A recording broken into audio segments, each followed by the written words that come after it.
Bonjour à tous, merci de nous rejoindre. Donc, bienvenue à ce webinaire Applicite consacré aux objets BIM.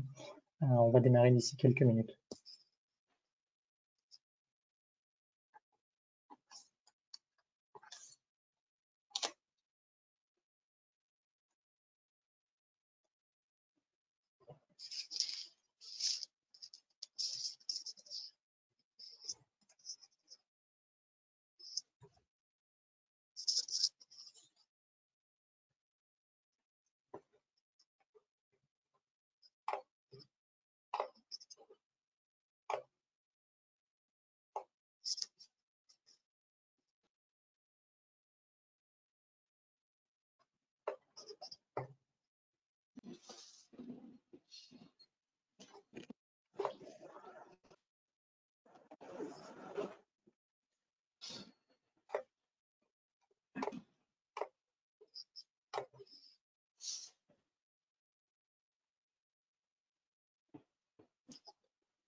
Bonjour à vous qui nous rejoignez.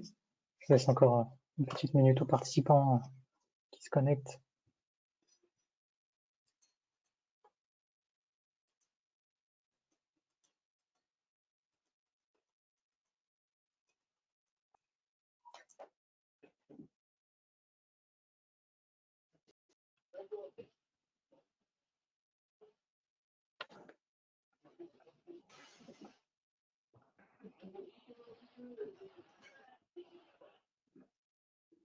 Voilà, je vous propose de démarrer. Donc, je m'appelle Jérémy Noulet, je suis le responsable de l'agence de Lyon chez Applicite. Donc, ce webinaire vous est proposé en collaboration avec la société Charvet. Donc, je remercie chaleureusement Monsieur Pierre-André Troncy, directeur commercial de la société Charvet, d'avoir accepté de témoigner aujourd'hui pour nous faire son retour d'expérience sur ce webinaire consacré aux objets BIM, à la modélisation de vos produits, vous industriels, en objets BIM. Donc, ce webinaire vous est proposé ici donc, par Sébastien Moulin, notre ingénieur d'application expert BIM, qui va vous proposer une petite présentation technique de ce qu'est un objet BIM. Voilà, je vous propose de commencer par une petite introduction. Donc déjà, on va commencer par vous présenter très rapidement Applicite, notre actualité sur les réseaux sociaux. Ensuite, donc Sébastien vous proposera une présentation, une introduction technique aux objets BIM. Et ensuite, nous aurons un échange donc, avec Monsieur Troncy de la société Charvet, qui va vous présenter donc, sa société et vous faire part donc, de son retour d'expérience en matière d'objets BIM. Et à la fin, nous aurons un petit temps d'échange avec vous, participants, autour de questions-réponses où vous pourrez poser vos questions. Donc, pour vous parler rapidement d'Applicite, nous existons depuis 2006. C'est une société qui compte une cinquantaine de collaborateurs, dont le siège est à Lyon, qui réalise 16 millions d'euros de chiffre d'affaires. Donc, nous sommes intégrateurs des solutions CAO Autodesk et nous accompagnons nos clients, bureaux d'études, industriels, acteurs du monde de la construction et du bâtiment dans leur transition numérique. Voilà, nous accompagnons la transition numérique de nos clients. Donc, nous leur proposons l'intégration des solutions logicielles Autodesk, mais également des services de formation, d'audit méthodologique, des prestations de support technique. Voilà, on aide nos clients à améliorer leur processus de conception, à optimiser leur méthodologie.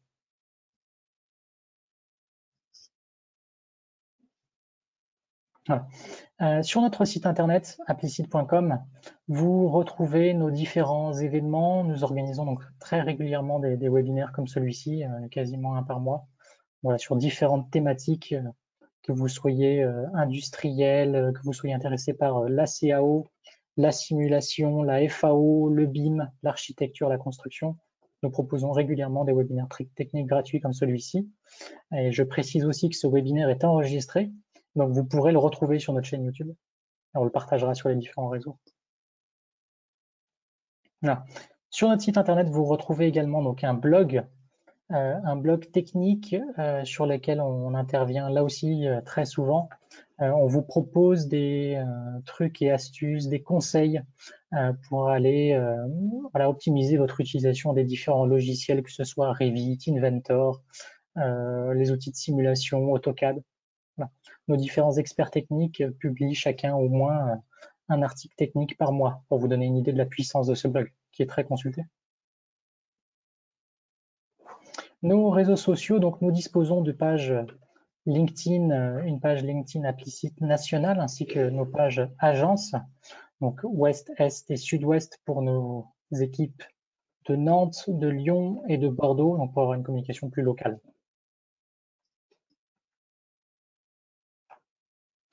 Voilà. Je te donne la main, Sébastien? Oui, tout à fait, si on m'entend bien. On t'entend bien? Eh bien, parfait. Déjà, merci à tous d'être là.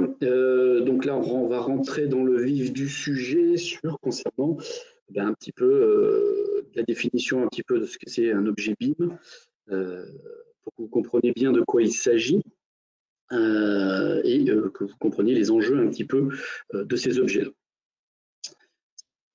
Donc, dans un premier temps, en fait, qu'est-ce que c'est qu'un objet BIM? C'est un objet, en fait, qui va s'insérer dans un bâtiment. Donc, ça peut être n'importe quel objet, ça peut être aussi bien un sol, un mobilier, une fenêtre, une porte, etc.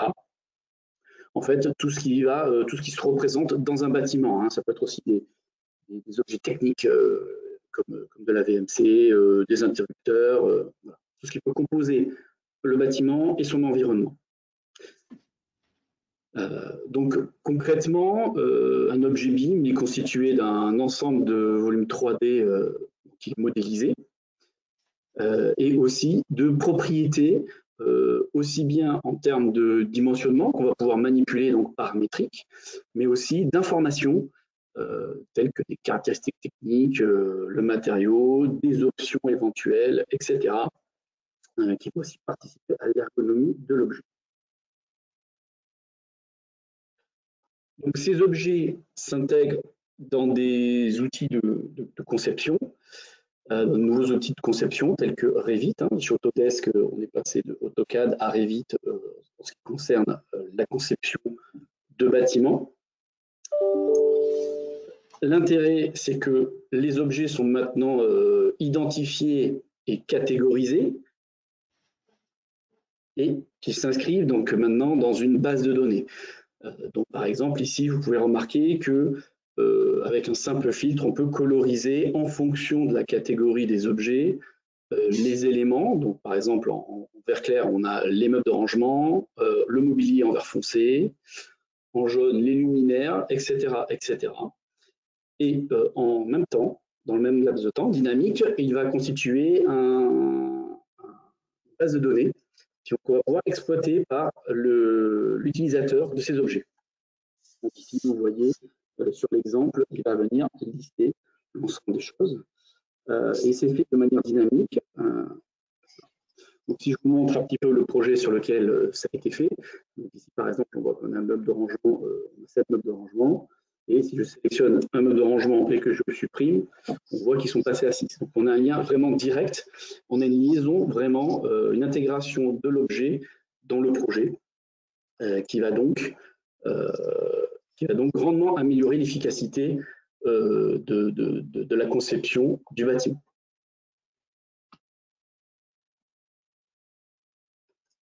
Alors du coup, la conclusion, c'est quoi? C'est qu'en fait, l'objet BIM est l'élément de base de la maquette BIM. Et ce qu'on comprend, c'est que l'efficacité de l'utilisateur va dépendre entièrement de la bibliothèque et donc des objets qui sont créés pour la constitution de la maquette. Donc, le point intéressant qu'il faut garder en tête, c'est que uniquement les informations utiles à l'utilisateur sont présentes dans l'objet. Et lorsqu'on parle d'information, on parle aussi bien de paramétrage que de géométrie.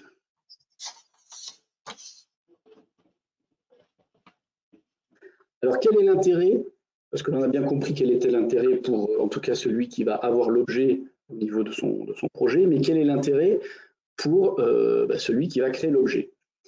Alors, pour le fabricant, en tout cas, de l'objet. Donc, premier point, ça va être un différenciateur commercial, c'est-à-dire que vous allez pouvoir répondre à la demande de vos clients qui sont de plus en plus grandissants dans ce domaine-là, et vous comprenez maintenant pourquoi, puisque eux, ça leur permet de gagner énormément de temps dans la conception de leur projet.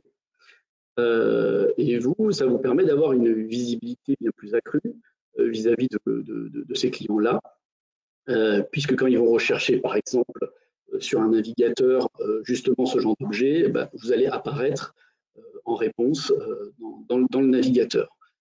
Vous allez pouvoir aussi augmenter votre visibilité auprès de vos clients, puisque vous allez pouvoir intégrer vos produits dans la conception même de vos bâtiments. C'est-à-dire que l'intérêt de ça, c'est qu'il faut bien comprendre que lorsque vous avez un objet qui s'intègre dans la conception d'un bâtiment, eh bien, visuellement, déjà, vous avez votre produit qui est présent. Et en plus de ça, toute la conception va être faite avec votre produit.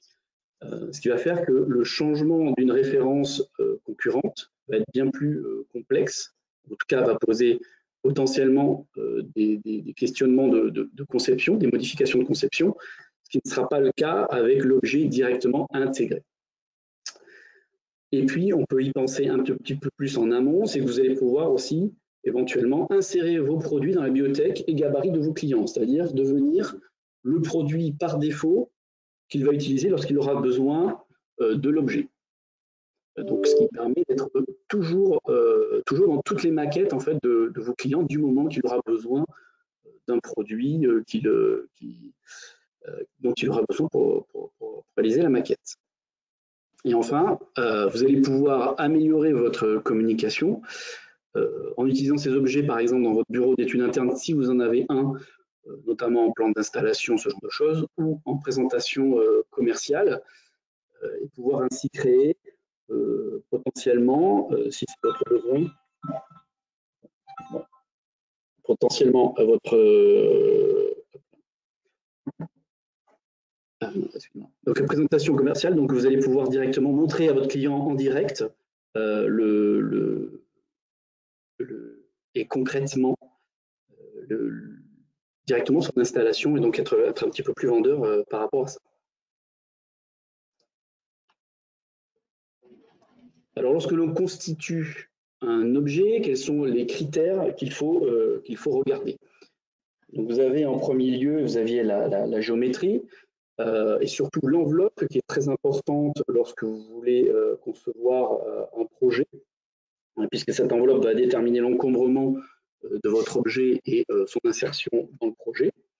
Mais aussi, ce qui va être important, c'est de bien comprendre que la géométrie, elle va s'inscrire dans des livrables tels que des feuilles, etc. Et qu'elle doit correspondre à ces exigences-là. C'est-à-dire que là, on est vraiment dans une conception bâtiment et plus dans une conception produit. Donc, il y a une adaptation à faire entre les deux pour répondre aux besoins spécifiques. Ensuite, il y a les informations qui sont très importantes en BIM. Et là, le but, c'est de ne donner que les informations utiles à votre utilisateur. L'ergonomie, qui lui va permettre d'être la plus facilement utilisable par l'utilisateur de l'objet. Et enfin, le poids qui doit être un poids maîtrisé, parce que vous vous rendez bien compte que lorsque vous avez beaucoup d'objets dans une maquette, eh bien celle-ci, elle va additionner l'ensemble des poids de chaque objet. Donc plus on maîtrise le poids, et moins la maquette est lourde, et ça c'est un point qui est très important. En fait, tous les critères que vous avez là, ce sont des critères d'attractivité en fait pour un utilisateur potentiel de votre objet. C'est-à-dire que plus ces critères seront travaillés et plus votre objet sera téléchargé et utilisé dans un projet.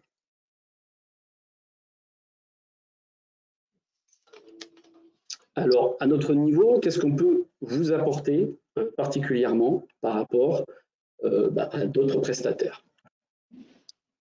Alors, chez nous, en fait, on a des équipes d'expérience et multidisciplinaires, c'est-à-dire que on ne fait pas que de la création d'objets. On n'a pas des gens spécialisés que dans la création d'objets. On fait d'autres prestations comme des projets qui nous permettent de bien comprendre quelles sont les contraintes vis-à-vis de ces objets, comment les constituer pour répondre à des besoins.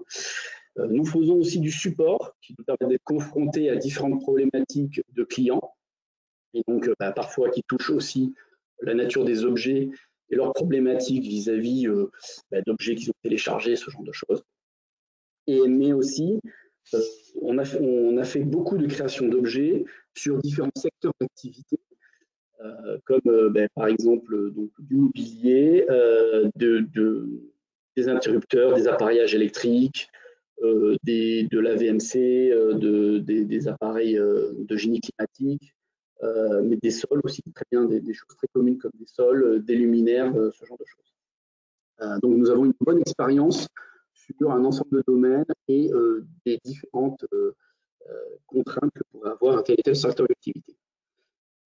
De là, bien nous, on va réaliser aussi, on va vous conseiller sur des besoins par rapport au marché que vous visez, aux utilisateurs que auxquels vous voulez vous adresser.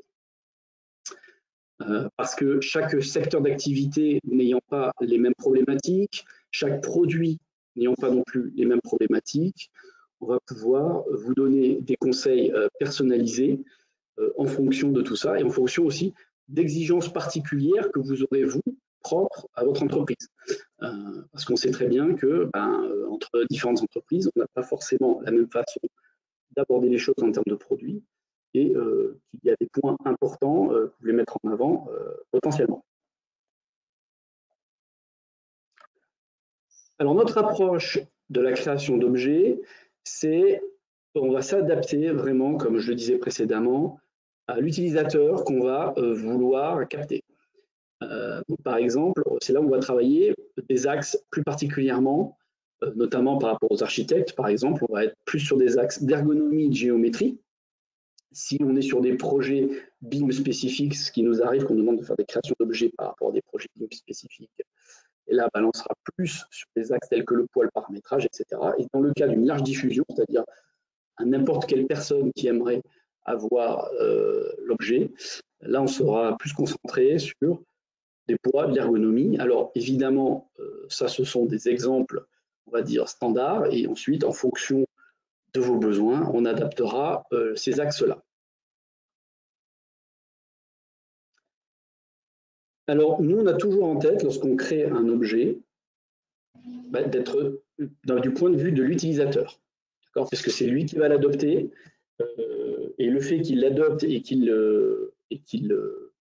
y trouve un intérêt va permettre en fait de mettre en valeur votre produit dans ses projets.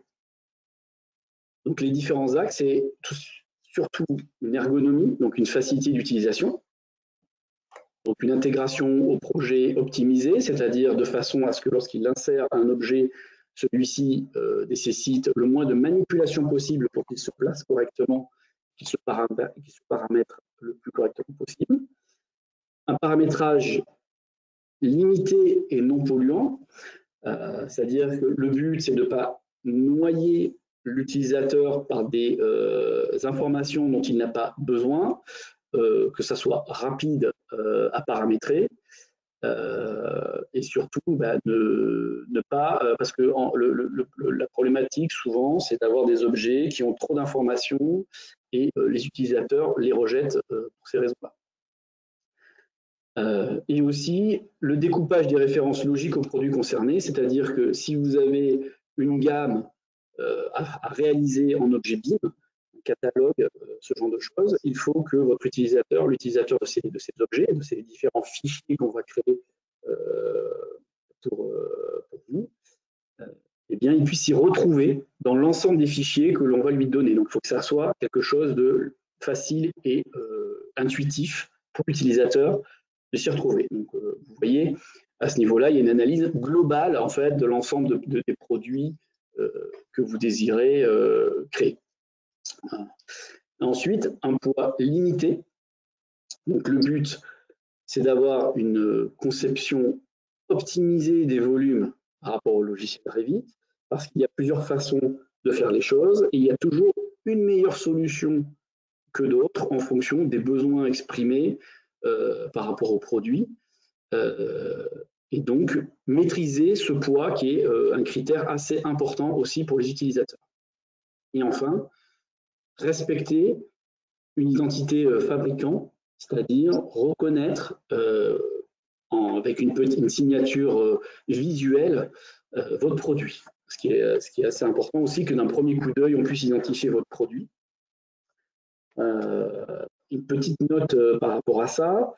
Nous, personnellement, chez nous, on déconseille de mettre votre marque en toutes lettres, hein, parce que ça peut potentiellement se retrouver dans une maquette d'appel d'offres et que cela pourrait poser un problème.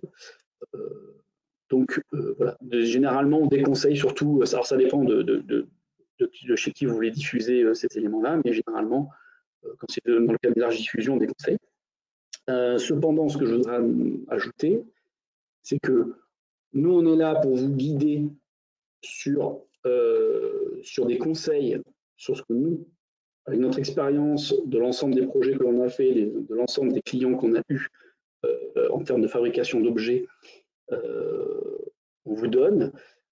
Après, évidemment, ce sont que des conseils et ensuite on voit par rapport à vos besoins et vos exigences de votre produit. Voilà.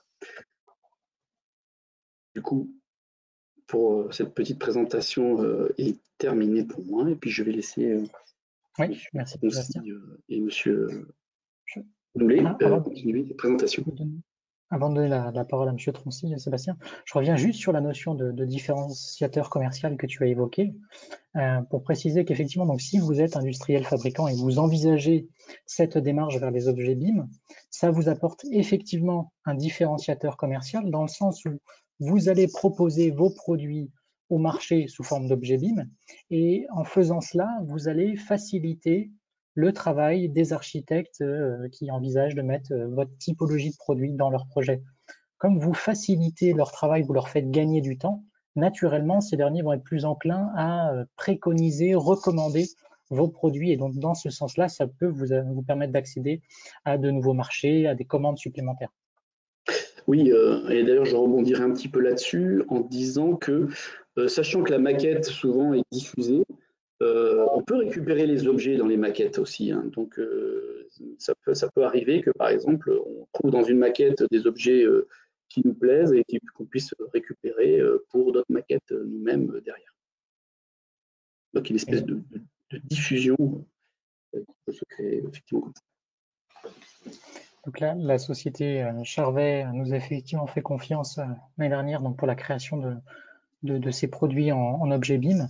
Donc on vous propose aujourd'hui donc le retour d'expérience de Monsieur Pierre-André Troncy, qui est son directeur commercial, et donc qui va vous présenter Charvet avant de revenir justement sur le pourquoi, le comment. Oui, bonjour à tous. Content de rejoindre votre présentation. On va sans doute commencer par une petite présentation de l'entreprise Charvet. Dans les grandes lignes, Charvet est une PME familiale basée dans l'Isère. Nous sommes une société industrielle puisque nous avons un atelier de production qui compte plus de 110 employés. Notre vocation, c'est de concevoir et de fabriquer du matériel de cuisson à destination de deux types de clientèle, la restauration commerciale et la restauration collective. Ce matériel est vendu, on va dire, à 70% sur le marché français, métropolitain et outre-mer, et 30% de notre chiffre, en gros, se fait à l'export. La répartition collectivité et restauration commerciale est à peu près équitable sur les deux activités. Alors, les images que vous voyez défiler sont l'illustration de produits assez emblématiques de notre offre. Là, on est actuellement sur des produits de collectivité, hein, des matériels de grosse capacité que l'on baptise d'un nom un peu barbare, sauteuse basculante ou marmite basculante. Et donc, ça permet des préparations culinaires en grosse capacité. Alors, Charvet, enfin le matériel de cuisson vient s'insérer dans une offre globale de différents équipements, comme vous le voyez. Là, on a un exemple de restauration commerciale cette fois-ci. Sans doute beaucoup plus courant pour le commun des clients de rencontrer ce genre de cuisine. Donc, on a ce que l'on appelle le piano qui vient prendre place au centre de la cuisine et on fabrique donc ce piano. On ne fabrique pas par contre tout l'environnement que vous pouvez voir et qui compose les différents objets justement qui peuvent doter un équipement de cuisine professionnel. On a beau être sur un métier, on va dire, de cible, hein, puisque on est vraiment sur un métier B2B assez ciblé. On a quand même une offre très étoffée. Chez Charvet, on a plusieurs gammes, puisque bien entendu, en fonction de la taille de l'établissement, on va graduer notre offre avec notamment des dimensions, des capacités, des volumes, des puissances différentes, voire des énergies aussi, puisqu'on va satisfaire les besoins des clients qui veulent utiliser le gaz ou l'électricité. Et donc tout ça, ça va générer modestement, pour une entreprise qui fait 20 millions d'euros de chiffre d'affaires, ça fait 1400 références à gérer, sans compter notamment des options et des accessoires. Et ça aura notamment une importance justement au niveau du BIM et de la manière dont les familles ont été créées par Applicite. C'était également, on rentrera dans ce sujet, tout l'enjeu de faciliter pour les utilisateurs de Revit et donc des familles BIM Charvet, l'usage à la fois d'objets qui au départ sont relativement figés. On a une offre catalogue, mais on peut rajouter des tas de choses, des tas d'accessoires et d'options qui viennent se greffer sur les objets. Juste pour finir la présentation, avant de rentrer vraiment dans le sujet du BIM, le matériel que fabrique Charvet est diffusé via un réseau de revendeurs installateurs. Ça aussi, ça a son importance, parce que dans la démarche, c'est des gens qui ont besoin de certains supports, au même titre que nous avons affaire, notamment en collectivité, et dans le cadre de gros projets hôteliers, nous avons affaire à des bureaux d'études spécialisés qui sont souvent membres d'une équipe de maîtrise d'œuvre avec un architecte, un décorateur, et des gens responsables des différents fluides qui composent l'établissement. Et donc, notamment pour les bureaux d'études cuisine, nous leur devons en quelque sorte des outils faciles à utiliser.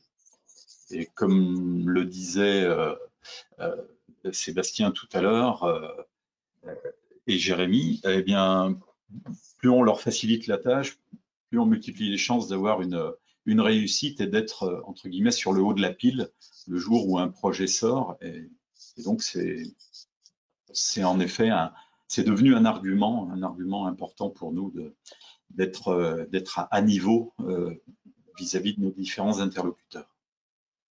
Et est-ce que vous pouvez nous expliquer justement sur Troncy, à quand remonte un petit peu la genèse de cette démarche chez vous, pourquoi vous l'avez entreprise, les sollicitations que vous aviez reçues? Oui. Alors, oui, la genèse, elle est relativement récente. En fait, elle est appelée, entre guillemets, par le marché, c'est-à-dire qu'on a vu ces dernières années, on va dire, ça remonte à 5 ans en arrière, notamment un appel assez fort des maîtres d'ouvrage. Alors, il en est un, notamment l'État français, qui est un peu paradoxal, parce que souvent, c'est le maître d'ouvrage qui va donner des consignes, mais qui est le dernier, bien souvent, à les appliquer pour lui-même. Donc ça, c'est le vrai paradoxe, mais enfin bon, ça existe. Il y a quelques maîtres d'ouvrage publics qui utilisent, enfin qui imposent de répondre à des consultations, à des appels d'offres sous les formats BIM, Revit. Donc on se devait déjà dans un premier temps de se tenir prêt pour ce type de marché. En tout cas, comme souvent c'est le cas, le privé est allé plus vite que le secteur public, et c'est notamment les entreprises générales, les entreprises type Bouygues ou Eiffage, qui elles souvent travaillent à l'international, sont sur différents continents, et qui forcément, vu les chantiers qui sont développés par ces entreprises-là, se sont très rapidement mis au goût du jour et ont utilisé le BIM parce que on ne peut pas nier que c'est un système qui facilite grandement les choses, à savoir que j'appelle ça un langage commun en quelque sorte, qui permet à l'ensemble des prestataires du bâtiment, et même si on ne fait que des cuisines professionnelles, on est un de ces éléments, un de ces maillons de la chaîne, au même titre qu'un bétonneux, entre guillemets, ou qu'un poseur de carrelage ou d'huisserie, etc., ou de climatisation. Eh bien, tout le monde, du coup, se retrouve à parler la même langue et permet de travailler sur son propre calque, entre guillemets, à son niveau. Et ça permet une agglomération, en quelque sorte, beaucoup plus aisée pour le maître d'œuvre de toutes les informations des différents intervenants. Donc ça semblait être une évidence, et c'est de cette manière qu'on s'est rapproché de Applicit, qui avait déjà travaillé pour certains de nos confrères de la profession et qui en avaient satisfaction. Et donc, on leur a confié l'élaboration de nos familles sur l'année 2021, en quelque sorte. Ça s'est fait en deux phases. Comme je vous l'ai dit, on a une offre assez importante. On a priorisé dans un premier temps quelques gammes qui étaient plus urgentes en termes de ciblage, notamment pour la collectivité. Et ensuite, on a élargi dans un deuxième temps aux autres gammes. Oui, c'est-à-dire que vous avez fait un travail de priorisation, de hiérarchisation pour entreprendre cette démarche, et vous avez commencé par les gammes qui vous semblaient les plus pertinentes. Oui, exactement. Celles qui étaient en tout cas, notamment pour les dossiers de collectivité, qui étaient les plus urgentes à réaliser pour notamment envoyer un signal vis-à-vis des maîtres d'ouvrage et surtout des bureaux d'études qui nous font confiance, quoi. Et du coup, démontrer que Charvet suivait la tendance, même l'anticipait, parce que encore à ce jour, beaucoup de nos confrères du métier, de la profession, puisque comme vous l'avez vu, dans une cuisine, il y a non seulement de la cuisson, mais il y a du froid, il y a de la laverie, il y a de l'environnement inox, il y a de la ventilation, etc. Donc, et tout le monde n'est pas encore à jour au niveau du BIM. Avec ces nouveaux outils, d'accord. Pour vous, est-ce qu'il est pertinent, M. Troncy, justement d'avoir l'ensemble de ces gammes modélisées en BIM? Est-ce que, à votre sens, un industriel devrait entreprendre cette démarche sur l'intégralité de son offre? Enfin, je vous livre notre expérience. Ça semblait être une évidence d'aller sur l'exhaustivité de notre offre, en tout cas de notre offre standard. On appelle ça dans notre jargon notre offre modulaire, c'est-à-dire celle qui est relativement calibrée, on va dire. On a sur 10 ou 12% de notre activité une fabrication qui est totalement sur mesure. Là, on n'est plus dans le cadre, en tout cas le BIM peut plus difficilement s'adapter à ce type de prestations. Mais quand on voit ce que l'on peut faire sur la personnalisation, on travaille beaucoup, nous, sur des produits standards, mais qui sont énormément customisés pour nos clients.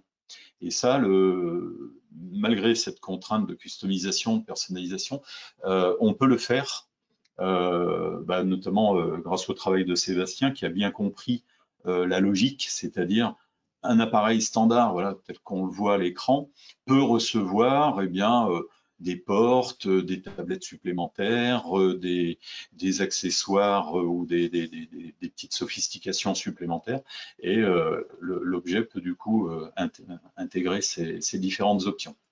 Exactement. C'est-à-dire qu'on est là pour vraiment comprendre la logique d'architecture de votre gamme, pour comprendre quels sont les éléments de base, quelles sont les options, les variantes, les variables qu'on peut ajouter à un produit. Et une fois qu'on a vraiment compris cette logique d'architecture, on va pouvoir donc créer les familles en tant que telles et les décliner, ce qu'on appelle en type dans le jargon Revit, effectivement. Mais ça se fait donc en comprenant vos produits, mais aussi en vous apportant du conseil par rapport à notre connaissance des préférences d'utilisation que peuvent avoir les différents utilisateurs finaux. Là, c'est le fait, comme l'a dit tout à l'heure Sébastien, c'est le fait d'être nous-mêmes faiseurs de maquettes numériques. On a cette expérience des préférences d'ergonomie attendues par les utilisateurs finaux. Donc, on va arbitrer justement ces deux notions entre aller dans votre sens, vous entendre, vous écouter, et pour autant vous apporter quand même du conseil sur l'utilisation finale du produit, comment on fait pour passer d'une variable à une autre. Est-ce que là, il faut plutôt décliner en deux familles? Est-ce qu'il faut faire une seule famille avec deux types, etc. Enfin, il y a des choix techniques à opérer justement. Okay. Alors, je dois dire que la prestation était d'autant plus performante, on va dire, et précise en tout cas, que les supports qu'on a livrés, nous, pour pouvoir obtenir, enfin pour que Sébastien notamment puisse travailler et nous livrer ces différentes familles. Enfin, au départ, moi, j'y croyais pas, c'est-à-dire qu'on vous a simplement fourni des fichiers AutoCAD et des fiches techniques, en quelque sorte. Oui, tout à fait. Des PDF, hein, c'est-à-dire vraiment de l'image. Hein, sur ces fiches techniques, mais bien sûr, il y a les données de construction, etc. Il y a quelques plans de réservation, donc avec les connecteurs, énergie, gaz, électricité. Éventuellement, parfois, il y a de l'eau sur nos équipements. Il y a des besoins en écoulement, vidange. Voilà les différentes contraintes qu'il peut y avoir sur les produits. Et à partir de là, donc, la compréhension de... Bon, ça s'est fait aussi avec du dialogue, bien sûr, avec des échanges, mais le rendu est complètement à la hauteur du besoin et permet derrière de créer des maquettes complètes, enfin des livrables tout à fait cohérents pour nos interlocuteurs de bureaux d'études et pour le maître d'ouvrage. Effectivement, oui, vous l'avez souligné, on a l'habitude de partir de notices techniques, de fiches produits, de plans 2D idéalement. On récupère assez rarement effectivement des éléments 3D de nos clients lorsqu'on se lance dans des modélisations. Vous-même, Monsieur Troncy, vous disposez donc en interne d'un bureau d'études mécaniques qui travaille sur des produits concurrents d'Assaut Systèmes, SolidWorks, il me semble. Donc vous aviez déjà cette notion, cette connaissance de la 3D en interne dans votre société. Ça vous sert à faire fabriquer vos produits, à les concevoir, à les faire fabriquer. C'est vrai que SolidWorks, c'est pas un logiciel qui est dédié au monde du BIM. Ça amène peut-être pas du tout, oui. Ça amène peut-être la question suivante. Comment avez-vous fait le choix des formats, des logiciels? Vous avez évoqué Revit. Pourquoi ce logiciel, justement? Pourquoi vous êtes orienté vers cette solution-là? Le choix du logiciel, il est arrivé, on va dire, tout à fait logiquement par notamment les échanges que l'on a pu avoir il y a quelques années, en amont de la prise de décision de formaliser ces familles, notamment avec les associations de bureaux d'études qui existent dans notre profession. Et quand on a fait des sondages, tout le monde convergeait vers Revit, qui semblait être le logiciel ad hoc pour la profession et partagé aussi bien, je disais, par les entreprises générales, par Bouygues ou par des gens comme ça. Et donc, ça avait du sens d'aller logiquement vers Revit. Oui. Oui, vous avez raison, c'est effectivement ce qu'on observe. Donc, c'est le logiciel le plus répandu sur le marché. Il a de loin la part de marché la plus importante. Pour autant, est-ce que vous recevez des sollicitations pour des formats autres que du Revit natif? Est-ce que c'est pour vous un enjeu justement de communication avec des bureaux d'études qui utiliseraient eux d'autres logiciels? Écoutez, le cas ne s'est pas présenté en ce qui nous concerne, parce que je pense que le message, alors là aussi, ça tient peut-être aussi au fait que notre profession est un microcosme relativement réduit. Hein, la cuisine professionnelle n'est pas un marché grand public ou très étendue, mais même à l'étranger, hein, je dis bien, on a des interlocuteurs au Moyen-Orient, au Royaume-Uni, en Scandinavie, et Revit leur convient parfaitement, et je pense qu'il doit aussi y avoir, là j'avoue que je parle sous votre contrôle, des passerelles éventuelles entre certains logiciels, mais en tout cas, Revit fait le job sans aucun problème. Oui, je vous propose justement de revenir là-dessus peut-être en fin de présentation avec Sébastien, et on parlera de l'IFC notamment. On pourra parler de l'IFC, vous avez peut-être entendu parler de ces notions-là, si vous nous suivez aujourd'hui, on pourra en parler justement. Quel choix avez-vous fait pour le mode de diffusion de vos familles, Monsieur Troncy? Où est-ce qu'on peut trouver vos objets? Comment les diffusez-vous? Jusqu'à présent, on a fait le choix de diffuser ces familles de manière un petit peu discrétionnaire, c'est-à-dire que on ne l'a pas mis en accès libre sur un espace pro de notre site ou quoi que ce soit. Alors, parce qu'on est dans la première année de diffusion, là aussi, pour pouvoir valoriser, parce que c'est un vrai atout commercial, hein, j'avoue que pour l'équipe, ils ont la banane depuis qu'ils ont maintenant la totalité de notre offre modulaire sous format BIM. C'est un plus, quoi. Et on valorise, on essaye de valoriser ça, et du coup, ils ont leur clé USB et ils permettent donc à leurs interlocuteurs de télécharger ces données j'allais dire, pour faire un petit peu mousser la chose et puis transformer ça en argument. C'est vrai que une entreprise comme la nôtre fabrique des produits très tradis, quoi. On n'est pas dans la high-tech, etc. Et ça permet de démontrer que on colle aux besoins, on est dans le coup, et vraiment, ouais, ça devient un argument commercial auprès des BE et même de nos revendeurs qui eux-mêmes sont sollicités pour créer, en tout cas pour converser, pour échanger avec les bureaux d'études et les maîtres d'ouvrage. Oui, vous parlez de vos équipes commerciales, Monsieur Troncy, parce que justement, ces derniers ont reçu une formation sur Revit et ils sont eux-mêmes démonstrateurs, si on peut parler comme ça. Alors c'est ça, le choix a été fait, donc ça a été le petit supplément par rapport à la création des familles, ça a été de créer une maquette spécifique qui nous permet allez, on va appeler ça de manière un petit peu, c'est pas le terme qui convient exactement, mais c'est une forme de configurateur en quelque sorte, ou en tout cas d'éléments qui permet de créer des plans très rapidement. Ça permet à notre équipe commerciale sur des demandes urgentes. On sait très bien que même sur un bien d'investissement, un bien d'équipement comme le nôtre, la réactivité reste un argument clé. Quand on peut donner sous 24 heures un retour d'info à un client qui est chaud, entre guillemets, ça démontre l'intérêt qu'on porte au projet, et vraiment on marque des points, surtout que le rendu est très qualitatif, hein. On a ce rendu 3D avec des visuels qui sont très proches, alors même si la marque n'apparaît pas, comme Sébastien a pu le dire tout à l'heure, l'image du produit Charvet, elle est connotée, quoi. On ne peut pas se tromper, quoi. On reconnaît le produit. Et pour le client, ça fait un support qui est très parlant. On a un public finalement de clients utilisateurs, hein, des chefs de cuisine, des responsables de collectivité, qui sont pas forcément des experts du plan, entre guillemets. C'est-à-dire qu'ils vont acheter 2 ou 3 fois dans leur vie du matériel de cuisson. Et le fait d'avoir des rendus qualitatifs les permet vraiment de s'immerger dans le projet et d'avoir vraiment un retour. Et en même temps, c'est une manière d'éviter les erreurs, c'est-à-dire de vraiment formaliser tout en appelant un peu la réaction du client et en lui demandant de valider que ce qu'il a sous les yeux est bien la représentation du projet qu'il souhaite avoir à terme dans sa cuisine. Donc, c'est un vrai plus de valoriser ça. Et autre point qui est non négligeable, on a un bureau d'études en back-office sur notre site de l'Isère. Simplement, ce sont 3 personnes et ils sont très vite sur certains dossiers, très vite débordés.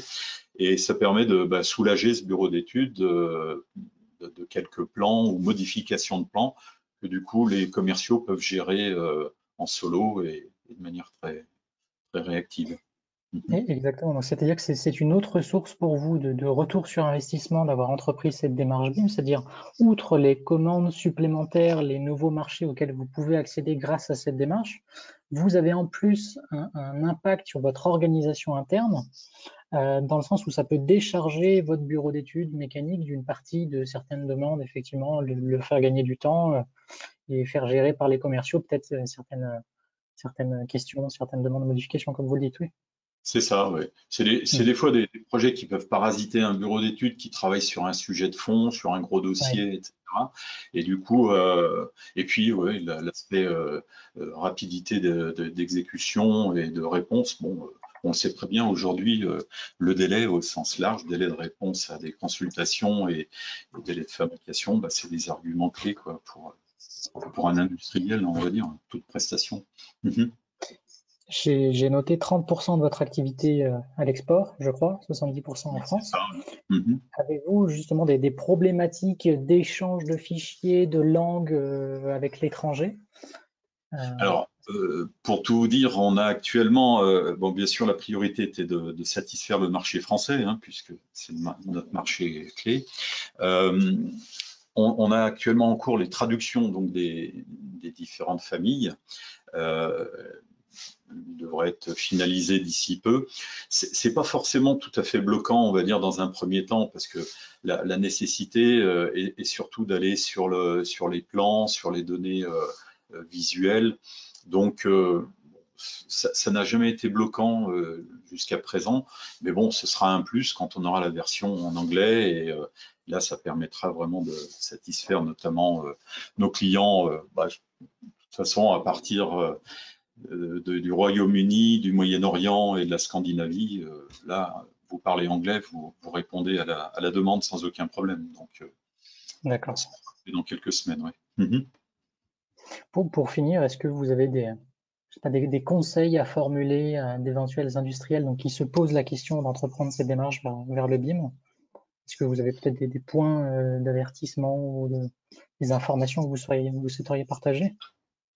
Bah, peut-être simplement le retour d'expérience qui est peut-être de prioriser en effet les choses, c'est-à-dire de se Oui. donner un ordre de marche qui permette de bien valider et notamment d'aller sur les familles les plus urgentes. C'est de bien définir, se prendre un petit peu de temps au départ, en effet, sur la logique de fonctionnement du produit, c'est-à-dire on parlait tout à l'heure des options et des accessoires, des choses comme ça,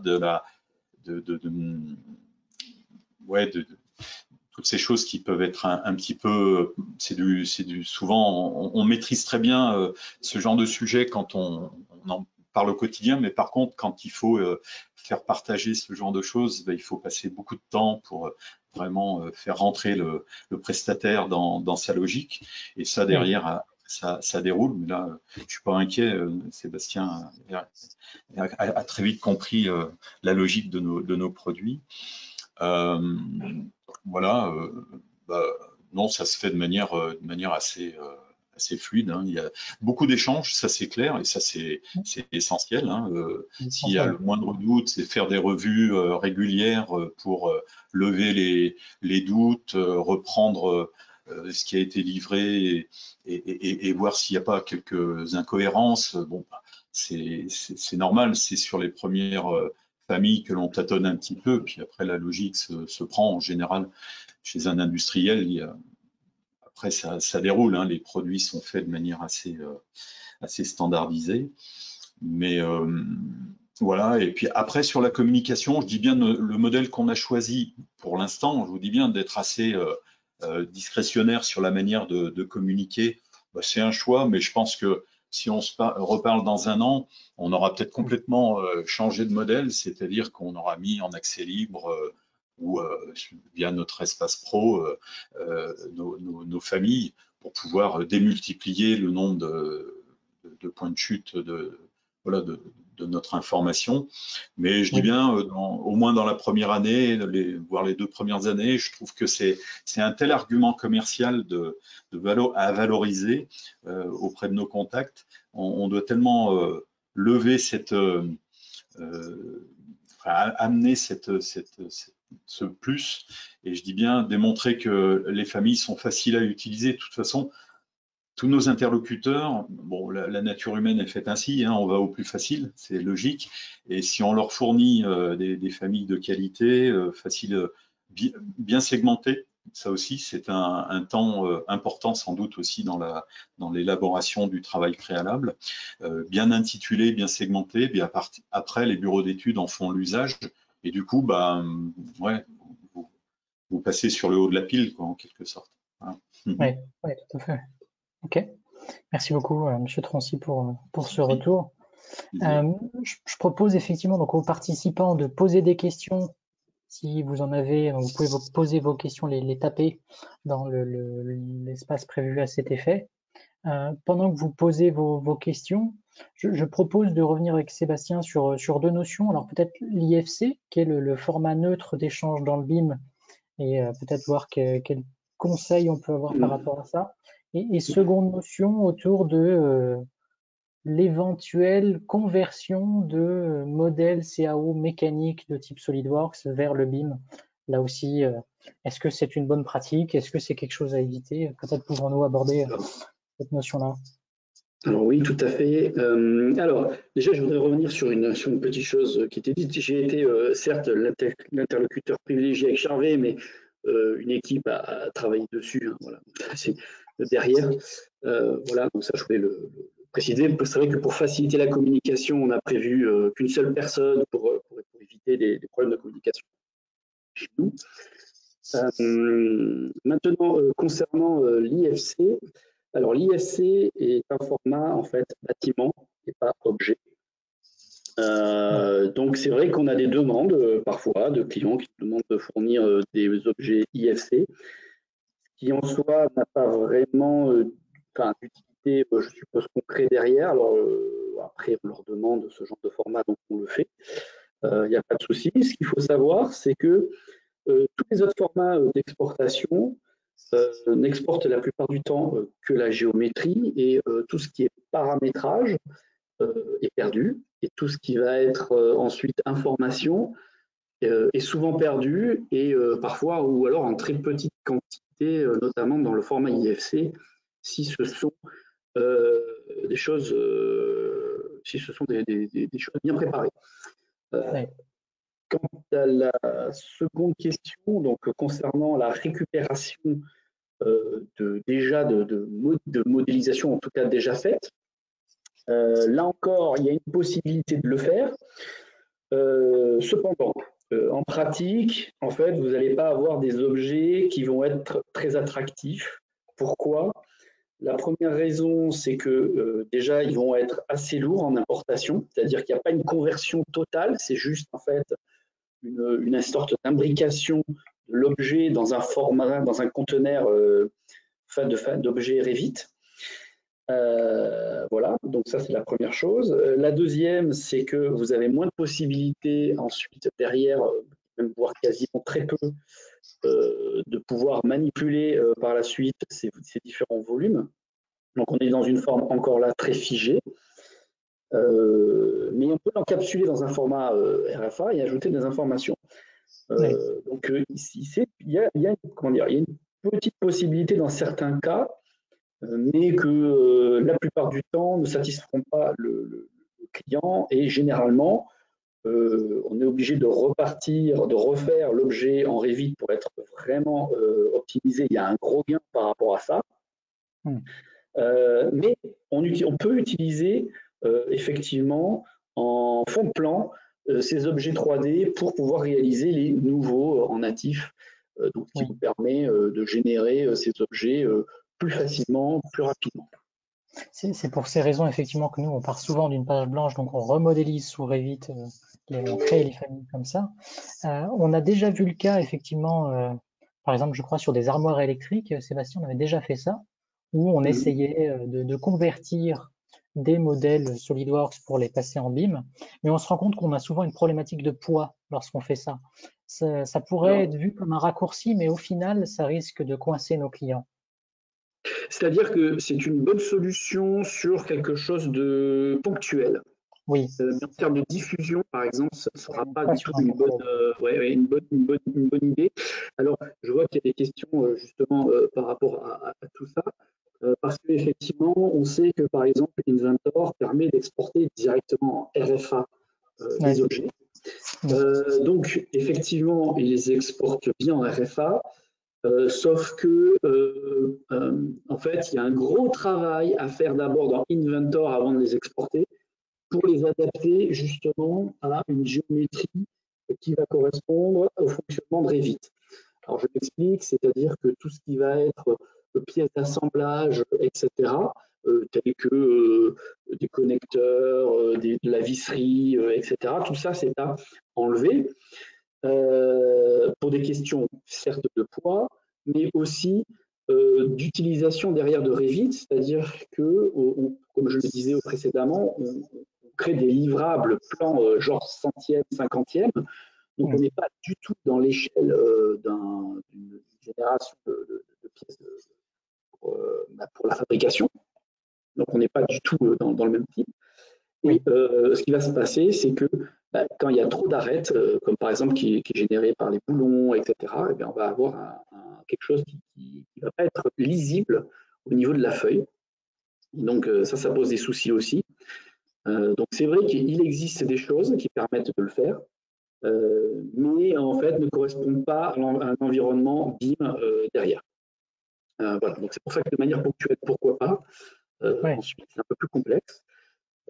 En revenant sur la question de l'IFC, donc pour bien faire comprendre ça, en fait, l'IFC, c'est un format bâtiment.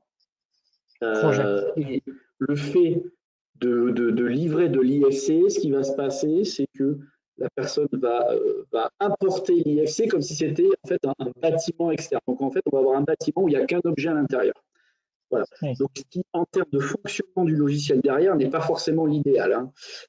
Voilà. On n'aura pas du tout une correspondance objet dans le logiciel qui va importer l'IFC. Oui, c'est-à-dire que quelque part pour nous, ça représente un non-sens technique et pour autant, on a déjà fait des exports IFC parce qu'on avait la demande de certains clients qui étaient eux-mêmes contraints par certaines impositions, notamment du secteur public. Certains cahiers des charges, certains appels d'offres pouvaient imposer ce format-là.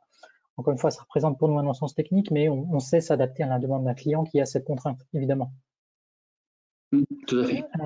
Une petite question, Sébastien. Donc, je suis architecte d'intérieur. Applicit a-t-il la liste des fabricants qui proposent des objets BIM, comme des menuiseries, du sanitaire, des escaliers, etc.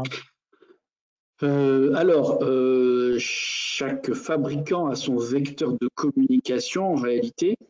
Oui. Comme on peut le voir avec Charvet, qui préfèrent le faire en discrétion. Il y en a qui le font sur des plateformes largement connues, BIMobject, ce genre de choses.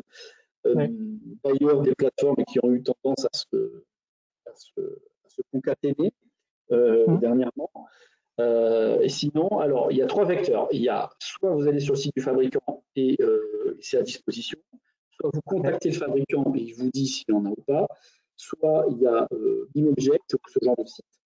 Mais il n'y a pas d'autres vecteurs. Ensuite, de dire qui a créé des objets ou pas, il n'y a rien qui le stipule, puisqu'il n'y a pas de convention entre fabricants pour lister les fabricants, on va dire, BIM compliant ou pas. Oui. Ok. Merci Sébastien. Alors, une petite question pour. Il y a des choses qui évoluent, c'est-à-dire qu'en France, voilà, il y a des pays qui sont plus ou moins avancés là-dessus, et peut-être qu'un jour on aura quelque chose de beaucoup